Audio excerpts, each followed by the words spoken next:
మా latest videos కోసం మా ఈ తెలుగు న్యూస్ ఛానల్ సబ్స్క్రైబ్ చేసి గంట సింబల్ యాక్టివేట్ చేసుకోండి. రేపు 4వ శ్రావణ శుక్రవారం. శ్రావణ శుక్రవారం గురించి ప్రత్యేకంగా చెప్పాల్సిన అవసరం లేదు. శ్రావణ శుక్రవారాలంటే లక్ష్మీదేవికి ఎంతో ప్రీతి. ఈరోజు ఇంట్లో మరియు ఆలయాలలో అమ్మవారిని ప్రత్యేకంగా పూజిస్తారు. అయితే పరమ పవిత్రమైన ఈ శ్రావణ శుక్రవారం రోజు ఇంట్లోని ఆడవారు గుర్తుపెట్టుకుని ఈ కూర వండితే చాలు లక్ష్మీదేవి మహా అనుగ్రహం కలుగుతుంది. వద్దన్న ఐశ్వర్యం వస్తుంది, కోటి జన్మల పుణ్యం వస్తుంది. ఈరోజు ఎవరైతే ఈ కూరను తింటారో వారికి ఉండే దరిద్రాలన్నీ కూడా పోతాయి, ధన సమస్యలన్నీ పోతాయి, మీ సంపాదన పెరుగుతుంది. కనుక అందరూ కూడా ఈరోజు ఈ కూరను తినండి. అందరూ ఈరోజు ఈ కూరని వండండి. అలా ఈరోజు ఈ కూరను వండటం వలన తినటం వలన లక్ష్మీదేవి అనుగ్రహం లభిస్తుంది, అష్టైశ్వర్యాలు సిద్ధిస్తాయి. మరి ఇంతకీ ఈ శ్రావణ శుక్రవారం రోజు ఏ కూరను తినాలి అనే విషయాన్ని ఇప్పుడు మనం ఈ వీడియోలో వివరంగా తెలుసుకుందాము. ఫ్రెండ్స్, మిడిమిడి జ్ఞానం అనేక అనర్థాలకు దారితీస్తుంది కనుక ఈ వీడియోని పూర్తిగా చూడండి. ముందైతే కామెంట్ బాక్స్లో ఓం శ్రీ మహాలక్ష్మీ దేవియే నమః అని కామెంట్ చేయండి.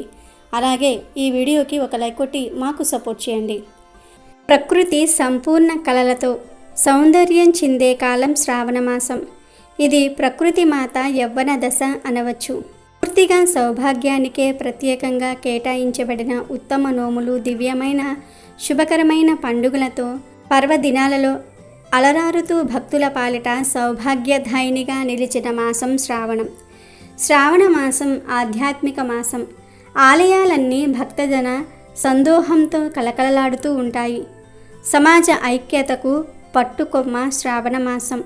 బంధుమిత్రుల రాకలు, ఆదర్వపూర్వక ఆహ్వానాలు, పసుపు కుంకుమల హరివిల్లులు, పారాణి పాదాల హంస నడకలు, చామంతుల అందాలు, శనగల వాయినాలు ఒకటేమిటి, ప్రేమకు, ఆరాధనకు, పూజలకు, ఆలయ దర్శనాలకు, వేడుకలకు, బంగారు ఆభరణ అలంకారాలకు, శోభాయమానమైన ముత్తైదుల సౌభాగ్యాలకు ఆలవాలమై నిలిచిందే ఈ శ్రావణ మాసం. కార్తీక మాసంలో సోమవారం ప్రత్యేకతను సంతరించుకుంటే శ్రావణ మాసంలో శుక్రవారాలు విశిష్టతను సంతరించుకుని కనిపిస్తాయి. కార్తీక మాసం శివకేశవులకు ఎంత ఇష్టమైనదో శ్రావణ మాసం లక్ష్మీ పార్వతులకు అంత ప్రీతికరమైనది.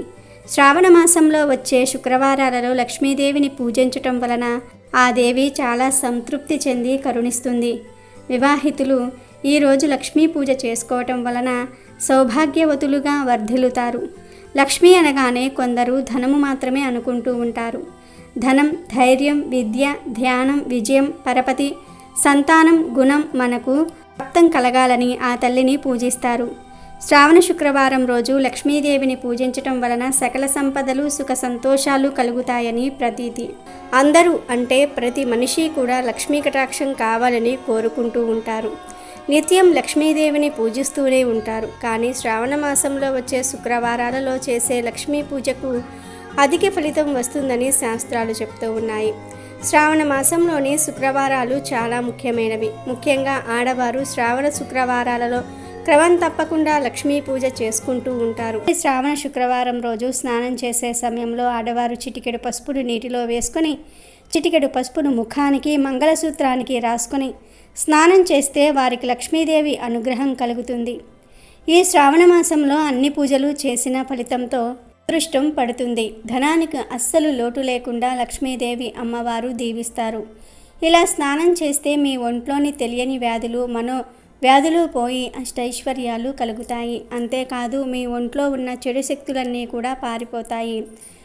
పాజిటివ్ ఎనర్జీ వస్తుంది. ఇక మీకు అంతా మంచే జరుగుతుంది. మీకు మంచి రోజులు వస్తాయి. అలాగే శ్రావణ శుక్రవారం స్నానం చేసే ముందు స్నానం చేసే నీటిలో ఓం శ్రీం నమః అనే లక్ష్మి బీజాక్షర మంత్రమును మీ వేలితో లేదా తమలపాకుతో రాసి ఆ నీటితో స్నానం చేయాలి. ఇలా శ్రావణ శుక్రవారం చేస్తే మీ ఇంట్లో అష్టైశ్వర్యాలు కలుగుతాయి. దరిద్ర బాధలన్నీ కూడా పోయి సకల శుభాలు కలుగుతాయి. ఇక ఎంతో పవిత్రమైన శ్రావణ శుక్రవారం రోజు ఇంట్లోని ఆడవారు బీరకాయ కూరను వండాలి. ఎందుకంటే ఈరోజు అందరూ బీరకాయ కూరను తింటే చాలా మంచిది. ఈరోజు బీరకాయ కూరను తింటే లక్ష్మీ అనుగ్రహం కలుగుతుంది. బీరకాయతో పాటు ఈరోజు శనగల కూరను తిన్నా కూడా లక్ష్మీ కటాక్షం మెండుగా లభిస్తుంది. కనుక శ్రావణ శుక్రవారం రోజు అందరూ బీరకాయ కూరను కానీ శనగల కూరను కానీ తప్పనిసరిగా తినండి. బీరకాయను కూర వండుకుని తినవచ్చు, లేదా పచ్చడి చేసుకుని తినవచ్చు, లేదా బీరకాయ ఫ్రై చేసుకోవచ్చు, బీరకాయ బజ్జీలు వేసుకోవచ్చు, లేదా బీరకాయ పాలు కలిపి కూర వండుకోవచ్చు. ఇలా ఈరోజు ఏ రూపంలో బీరకాయను తిన్నా అష్టైశ్వర్యాలు సిద్ధిస్తాయి. కోటి జన్మల పుణ్యంతో మీరు కోటీశ్వర్లుగా మారే అవకాశాలు వస్తాయి.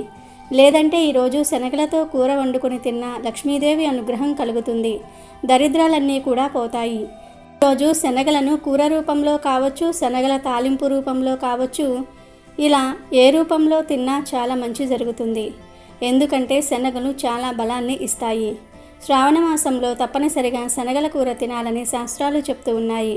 కనుక ఈరోజు ఆడవారు గుర్తుపెట్టుకుని బీరకాయ కూరను కానీ శనగల కూరను కానీ వండండి. అందరూ ఈ కూరలను తినండి. అలా తినటం వలన లక్ష్మీదేవి అనుగ్రహం కలిగి మీకు ఉన్న కష్టాలన్నీ కూడా పోతాయి, దరిద్రాలన్నీ కూడా పోతాయి. వద్దన్న ఐశ్వర్యం వస్తుంది, కోటి జన్మల మహాపుణ్యం వస్తుంది. కనుక అందరూ ఈరోజు ఈ కూరలను వండండి, తినండి, మీకు అన్నీ శుభాలే జరుగుతాయి. ఇక ఈ శ్రావణ శుక్రవారం రోజు పొరపాటున కూడా నాన్ వెజ్ తినకూడదు. అంటే గుడ్డు, చికెను, మటను, రొయ్యలు, పీతలు, నత్తలు, చేపలు ఇలాంటివేమీ తినకూడదు. గుడ్డును చాలామంది నాన్ వెజ్ కాదనుకుని తినేస్తూ ఉంటారు. కానీ గుడ్డు కూడా నీచే. శ్రావణ శుక్రవారం రోజు గుడ్డు కూడా తినకూడదు. కనుక ఈరోజు ఇంట్లో మాంసాహారం వండవద్దు, తినవద్దు. ఇంట్లో అనే కాదు, మీరు బయట కూడా నాన్ వెజ్ తినకూడదు. అంటే రెస్టారెంట్స్లో, బజార్లో, నూడిల్స్ బళ్ళ దగ్గర, బిర్యానీ షాపుల దగ్గర, బజ్జీ బళ్ళ దగ్గర ఎక్కడా కూడా నాన్ వెజ్ తినకూడదు. కేవలం కూరల రూపంలోనే కాదు, ఏ రూపంలోనూ కూడా నాన్ వెజ్ను తినకూడదు. అంటే నూడిల్స్, మంచూరియా, బిర్యానీ, బర్గర్లు, పిజ్జాలు, egg puff, chicken lollipop, chicken joints, chicken wings, chicken pakodi ఇలా ఏ రూపంలోనూ కూడా నాన్ వెజ్ను తినకూడదు. చివరికి కేకును కూడా ఈరోజు ముట్టుకోవద్దు. ఎందుకంటే కేకులో గుడ్డు కలుస్తుంది, అది కూడా నీచే కనుక తినకూడదు. ఇలా ఈ శ్రావణ శుక్రవారం రోజు ఏ రూపంలోనూ కూడా నాన్ వెజ్ తినకుండా జాగ్రత్తగా ఉండండి. కాదని ఈరోజు నాన్ వెజ్ తింటే లక్ష్మీదేవి ఆగ్రహానికి గురి అవుతారు. ఇక మీరు ఎన్ని పూజలు చేసినా ఫలితం రాదు, దరిద్రాలన్నీ కూడా అనుభవిస్తారు. కనుక అందరూ కూడా శ్రావణ శుక్రవారం రోజు ఈ ఆహార నియమాలను పాటించండి. ఏ స్త్రీ అయితే శ్రావణ శుక్రవారం రోజు కాళ్లకు గోరింతాకు పెట్టుకుంటుందో ఆ స్త్రీకి సొంత ఇల్లు ప్రాప్తిస్తుందని శాస్త్రాలు చెప్తూ ఉన్నాయి. అలాగే శుక్రవారం రోజు మగవారు చేతికి గోరింతాకు పెట్టుకుంటే నూతన వాహన ప్రాప్తి, ధనలక్ష్మి ప్రాప్తి కలుగుతుంది. శ్రావణ శుక్రవారం రోజు లక్ష్మీదేవిని పూజించిన తర్వాత వేప చెట్టు మొదట్లో ఒక గ్లాస్ నీళ్లు పోయండి. అలా నీళ్లు పోసి ఆర్థిక బాధలు తొలగిపోవాలని చెప్పుకొని ఒక నమస్కారం చేసి ఇంటికి తిరిగి రండి. ఇలా చేస్తే ఆ లక్ష్మీదేవి మీ ఇంట్లో ఉన్న ఆర్థిక సమస్యలను పోగొట్టి అష్టైశ్వర్యాలను కలగజేస్తుంది.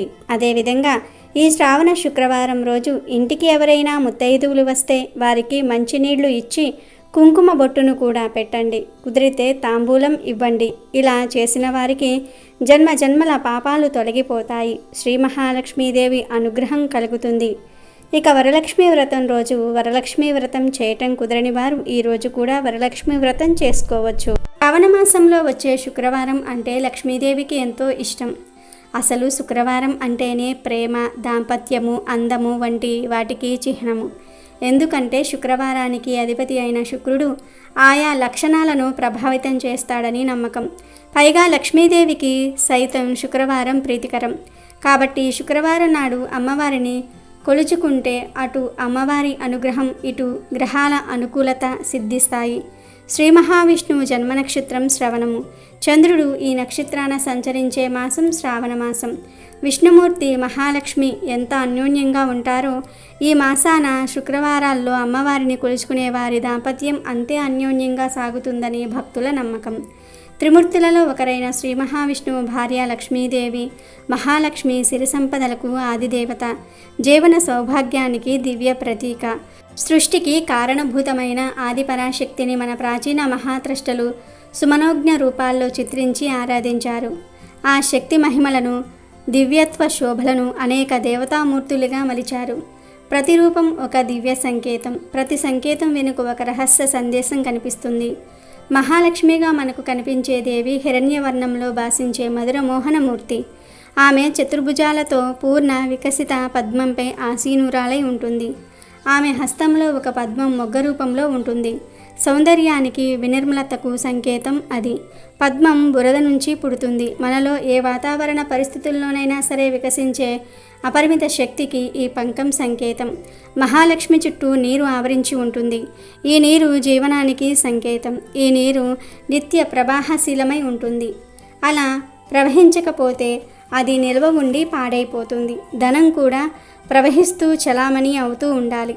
ఈ ధన ప్రవాహాన్ని ఆపి ధనాన్ని కూడబెట్టేవారు ధనం జీవితం అంటే ఏమిటో అర్థం చేసుకోలేరు.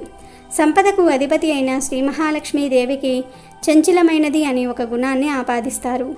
ఈ మాటలో నిజం లేకపోలేదు. సంపద చేతిలో ఉంది కదా అని చులకనగా అజాగ్రత్తగా ఉంటే అది ఏదో ఒక రోజున చేజారిపోక తప్పదు. అందుకని సంపద, సౌభాగ్యాల పట్ల, ఎరుగని వాటిని తమకు అందించిన దైవం పట్ల కృతజ్ఞతను ప్రకటించే రోజులు శ్రావణ మాసపు తిథులు. శ్రావణ మాసం అమ్మవారికి ఇష్టమైన నెల కాబట్టి స్త్రీలు ఈ మాసంలో వచ్చే శుక్రవారాలలో లక్ష్మీ పూజను చేసుకుంటూ ఉంటారు. ఈ నెలలో అన్నిటికంటే ముఖ్యమైనది లక్ష్మీదేవి పూజ. శ్రావణ శుక్రవారం రోజున లక్ష్మీదేవికి వివాహితులు ప్రత్యేక పూజలు చేయటం వల్ల తమ కుటుంబం ఆయురారోగ్యాలతో ఉంటుందని, తమకు ఆనందానికి ఎలాంటి డోకా ఉండదని చాలామంది నమ్ముతూ ఉంటారు. లక్ష్మి అనగానే ప్రతి ఒక్కరూ కేవలం ధనం మాత్రమే అనుకుంటూ ఉంటారు. అయితే లక్ష్మి అంటే ధైర్యము, విద్య, ధ్యానం, విజయం, పరపతి, గుణం, సంతానం వంటి కోరికలన్నీ కూడా నెరవేరుస్తుంది. అందుకే ఆ మాతను ఎక్కువగా ఆరాధిస్తూ ఉంటారు. శ్రావణ మాసం అంటేనే శుక్రవారాలకు చాలా ప్రాముఖ్యత ఉన్న మాసం. శ్రావణ శుక్రవారం వచ్చిందంటే ఆడవాళ్ళందరూ కూడా తలస్నానాలు చేసి నూతన దుస్తులు ధరించి లక్ష్మీదేవికి ప్రత్యేక పూజలు చేసుకొని వీధుల్లోని తోటి ముత్తైదువులను ఇంటికి పిలిచి వారి కాళ్లకు పసుపు రాసి నుదుటన కుంకుమ బొట్టు పెట్టి ఆకు, వక్క, పండు, గాజులతో కూడిన తాంబూలాలు ఇచ్చి వారి దీవెనలు తీసుకోవడం జరుగుతుంది. ఈ మాసంలోని అన్ని శుక్రవారాలలో ముత్తైదువులు తమ ఇళ్లల్లో పూజలు చేసుకుని బేసి సంఖ్యలో తోటి ముత్తైదువులను ఇంటికి పిలిచి తాంబూలాలు ఇస్తారు. శ్రావణ శుక్రవారాలంటే లక్ష్మీదేవికి చాలా ఇష్టం కాబట్టి శ్రావణ శుక్రవారాల్లో తప్పనిసరిగా లక్ష్మీదేవిని పూజించే స్త్రీలకు దీర్ఘ సుమంగళి యోగం కలుగుతుంది.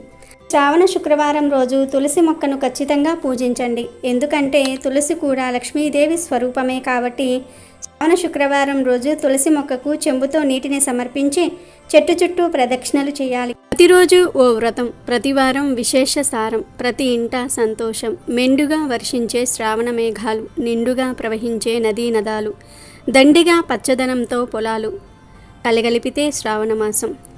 ఊరూరా కొత్త శోభ, ఇచ్చుకునే వాయనాలు, పుచ్చుకునే వాయనాలు, ఉప్పిట పట్టినన్ని శనగలు, ఇలా ఇంటింట లక్ష్మి కలకలలాడుతూ ఉంటుంది.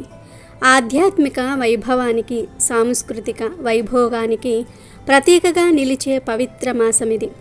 శ్రావణం నా రూపం అని స్వయంగా పరమేశ్వరుడే ప్రకటించాడు. శ్రావణ మాసం అంటేనే శుక్రవారాలకు చాలా ప్రాముఖ్యత ఉన్న మాసం. శ్రావణ శుక్రవారం వచ్చిందంటే ఆడపిల్లల దగ్గర నుంచి ముత్తైదువులు, ముసలివారి వరకు కూడా తలస్నానాలు చేసి నూతన దుస్తులు ధరించి లక్ష్మీదేవికి ప్రత్యేక పూజలు చేసుకుని వీధిలోని తోటి ముత్తైదువులను ఇంటికి పిలిచి వారి కాళ్లకు పసుపు రాసి నుదుట కుంకుమ పెట్టి ఆకు, వక్క, పండు, గాజులతో కూడిన తాంబూలాలు ఇచ్చి వారి దీవెనలు తీసుకోవటం జరుగుతుంది. ఈ మాసంలోని అన్ని శుక్రవారాలలో ముత్తైదువులు తమ ఇళ్లల్లో పూజలు చేసుకుని బేసి సంఖ్యలో తోటి ముత్తైదువులను ఇంటికి పిలిచి తాంబూలాలు ఇస్తారు. శ్రావణ శుక్రవారం రోజు స్త్రీలు ఉదయం ఇంట్లో పూజలు నిర్వహించుకుని సాయంత్రం వేళ లక్ష్మీదేవి ఆలయాలను సందర్శించుకుంటూ ఉంటారు. అక్కడ జరిగే ప్రత్యేక పూజా కార్యక్రమాలలోనూ పాల్గొంటారు. ఇంట్లో మాత్రం ఖచ్చితంగా ఈ నెలలో ప్రతి శుక్రవారం విధిగా పూజలు చేయాల్సిందే. శ్రావణ పౌర్ణమికి ముందు వచ్చే శుక్రవారం రోజు మాత్రం ప్రత్యేకంగా వరలక్ష్మీ వ్రతం చేసుకుంటారు. శ్రావణ శుక్రవారాలంటే లక్ష్మీదేవికి చాలా ఇష్టం కాబట్టి శ్రావణ శుక్రవారాలలో తప్పనిసరిగా లక్ష్మీదేవిని పూజించే స్త్రీలకు దీర్ఘ సుమంగళి యోగం కలుగుతుంది. శ్రావణ శుక్రవారం అంటే లక్ష్మీదేవికి ఎంతో ఇష్టం. అసలు శుక్రవారం అంటేనే ప్రేమ, దాంపత్యము, అందం వంటి వాటికి చిహ్నము. ఎందుకంటే శుక్రవారానికి అధిపతి అయిన శుక్రుడు ఆయా లక్షణాలను ప్రభావితం చేస్తాడని నమ్మకం. పైగా లక్ష్మీదేవికి సైతం శుక్రవారం ప్రీతికరం కాబట్టి శుక్రవారం నాడు అమ్మవారిని కొలుచుకుంటే అటు అమ్మవారి అనుగ్రహం, ఇటు గ్రహాల అనుకూలత సిద్ధిస్తాయి. శ్రీ మహావిష్ణువు జన్మ నక్షత్రం శ్రవణము. చంద్రుడు ఈ నక్షత్రాన సంచరించే మాసం శ్రావణ మాసం. విష్ణుమూర్తి మహాలక్ష్మి ఎంతో అన్యోన్యంగా ఉంటారో ఈ మాసాన శుక్రవారాల్లో అమ్మవారిని కొలుచుకునే వారి దాంపత్యం అంత అన్యోన్యంగా కొనసాగుతుందని భక్తుల నమ్మకం. శ్రావణ శుక్రవారం రోజున మహాలక్ష్మికి వివాహితులు ప్రత్యేక పూజలు చేయటం వల్ల తమ కుటుంబ ఆయురారోగ్యాలతో ఉంటుందని, లక్ష్మీదేవి అనుగ్రహం కలుగుతుందని, తమకు ఆదాయానికి ఎలాంటి ఢోకా ఉండదని చాలామంది నమ్ముతూ ఉంటారు. లక్ష్మి అనగానే ప్రతి ఒక్కరూ కేవలం ధనం మాత్రమే అనుకుంటూ ఉంటారు. కానీ లక్ష్మి అంటే ధైర్యము, విద్య, ధ్యానము, విజయము, పరపతి, గుణము, సంతానము వంటి కోరికలన్నీ కూడా నెరవేరుస్తుంది. కైలాసంలో పార్వతీదేవిగా, పాలసముద్రంలో పుట్టిన సింధు కన్యగా, స్వర్గంలో స్వర్గలక్ష్మిగా, భూలోకంలో లక్ష్మీదేవిగా, వైకుంఠంలో శ్రీ మహాలక్ష్మిగా, బ్రహ్మలోకంలో వాగ్దేవి రూపంలో సరస్వతిగా, గంగా తులసిగా భాసిస్తున్నది ఆ లక్ష్మీదేవియే. గృహాలలో గృహలక్ష్మిగాను, గోవులలో కామధేనువుగాను, యజ్ఞంలో దక్షిణాదేవిగాను, చంద్రునిలో శోభాలక్ష్మిగాను, పాతాళంలో నాగలక్ష్మిగాను, సూర్యునిలో తేజోలక్ష్మిగాను, పృథ్వీలో మహాలక్ష్మిగాను ప్రకాశిస్తున్న ఆ తల్లి శ్రీమన్నారాయణుడి హృదయలక్ష్మిగా భక్తులందరినీ కూడా తరింపచేస్తున్నది. భూలోకంలోని ప్రతి ఇంట గృహిణులు అయినటువంటి పుణ్య స్త్రీల రూపంలోనూ, యజమానులకు సంపద రూపంలోనూ, గృహంలోని మనోహరమైన, మంగళకరమైన, శుభకరమైన వస్తువుల యందు ప్రకాశిస్తూ మన అందరినీ అనుగ్రహిస్తున్న తల్లి లక్ష్మీదేవి. ఆ లక్ష్మియే ప్రకృతి మొత్తం వ్యాపించి తన తేజస్సుతో ప్రకాశింపజేస్తున్నది. ఆ తల్లియే పద్మాలయగా, పద్మహస్తగా, పద్మాక్షిగా, పద్మస్తంభవిగా, పద్మప్రియగా, పద్మినిగా, భగవతిగా, భార్గవిగా, సర్వమంగళ స్వరూపిణిగా భాసిస్తూ ఉన్నది. ఒకరోజు వైకుంఠంలో ఉన్న లక్ష్మీదేవి మందిరానికి రుక్మిణీదేవి వెళ్ళింది. ఇద్దరూ పరస్పరం తారసపడుకున్నారు. పలు అంశాలపై చర్చించుకున్నప్పుడు రుక్మిణీదేవి లక్ష్మీదేవిని ఒక విషయం అడిగింది. సోదరి, నువ్వు ఎలాంటి మహిళల వద్ద ఉండడానికి ఇష్టపడతావు? ఏ స్త్రీలు అంటే నీకు ప్రియమైన వారుగా ఉంటారు? నీకు ప్రీతిపాత్రంగా ఉండడానికి వాళ్ళు ఏం చేయాలని రుక్మిణీదేవి లక్ష్మిని అడుగుతుంది. అప్పుడు లక్ష్మీదేవి చిరునవ్వు నవ్వి తనకు ఎలాంటి స్త్రీలు అంటే ఇష్టమో చెప్తుంది. తన స్వామి పట్ల అచంచల భక్తి ఉన్నవారిని తను ఎప్పటికీ వదిలిపెట్టనని చెప్పింది.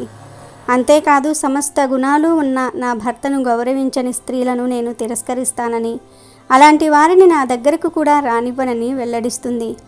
వేరే వారిని దయతో క్షమించే వారి దగ్గర నేను ఎల్లవేళలా ఉంటానని అమ్మ చెప్తుంది.